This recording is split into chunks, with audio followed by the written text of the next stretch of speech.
National underground thunder bounce when I stop the ground. Like a million elephants, a silverback orangutan. You can't stop a train.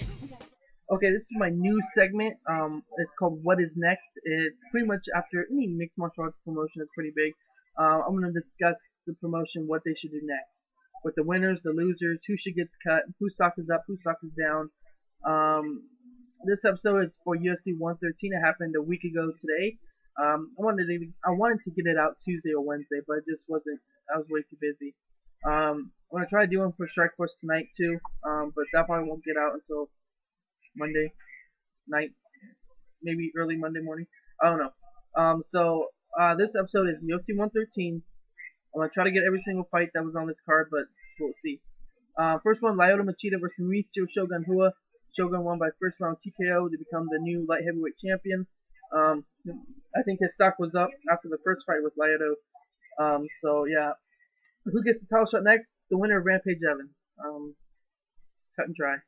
Lyoto, his stock was down. I think it was on his way down after the first fight, and now it's definitely not. So he fights maybe the loser of Rampage Evans to give him more of a challenge. But if they wanna, the UFC wants Lyoto to win and kind of feel safe about the pick, it'd be Forrest Griffin. I think Lyoto would pick Forrest Griffin apart. Definitely after Forrest's recent performances. Next fight, Josh Koscheck versus Paul Daly. Koscheck won by unanimous decision, but wasn't impressive in my eyes. I think both of their stocks is kind of the same, kind of on its way down. Not more Koscheck. I think Koscheck's more up, going its way down the same. Daly kind of the same thing. He did what he had to do to win. That's Koscheck.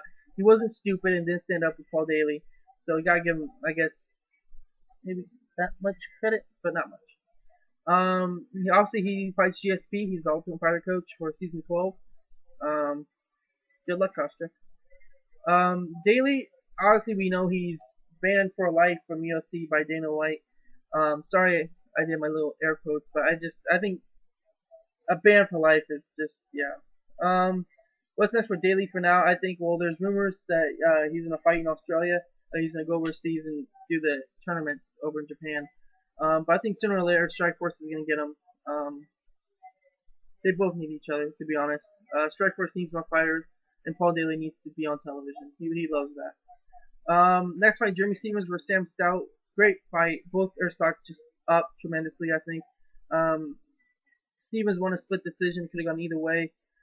What's next for Stephens? I think he needs to fight someone that's going to test him all the way around. Not just on the feet, not just on the ground, but all the way around, and that's Ross Pearson. I think Ross Pearson would give him a hell of a fight. I think Jeremy Stephens would give Ross Pearson a hell of a fight, even on the feet.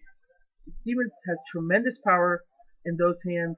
Let's be honest. Has Ross Pearson's chin been tested yet?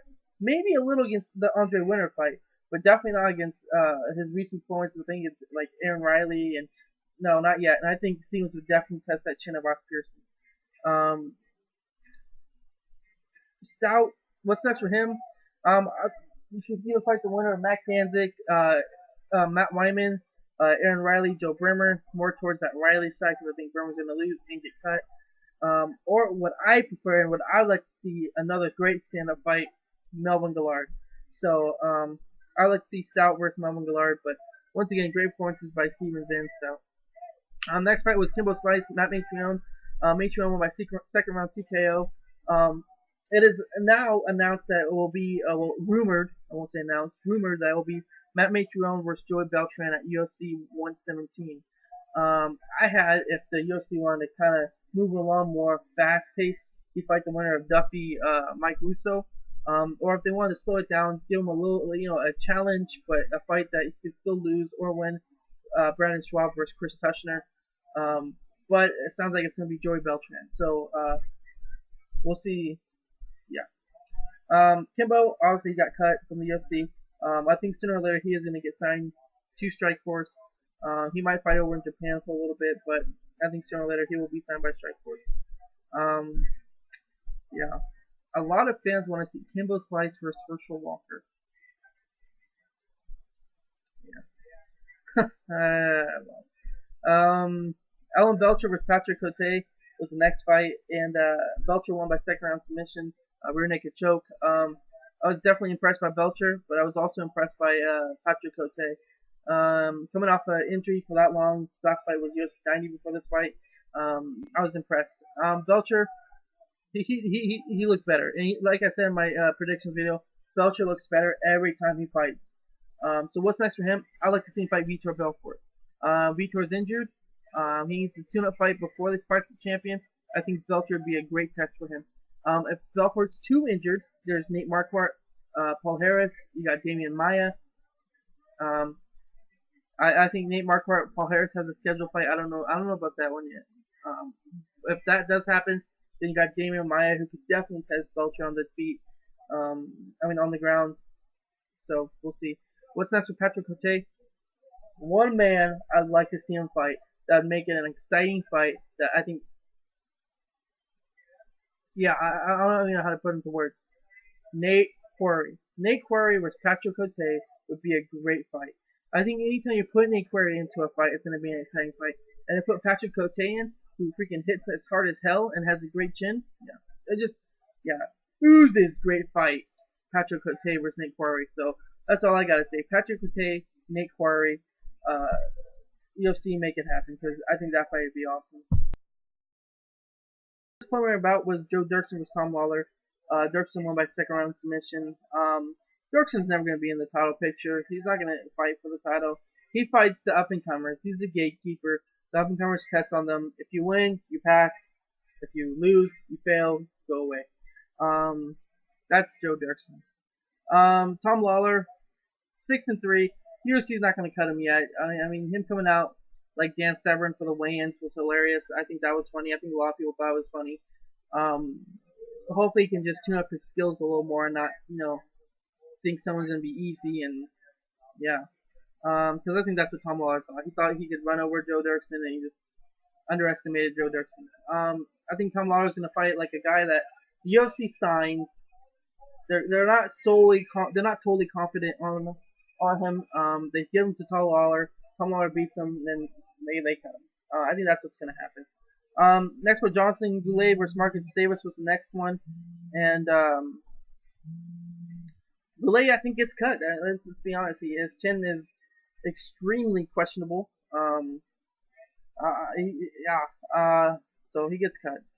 Marcus Davis, there's rumor that he fights Nate Diaz at UFC 118. If stupid Nate Diaz doesn't get punished for what he did at Strikeforce.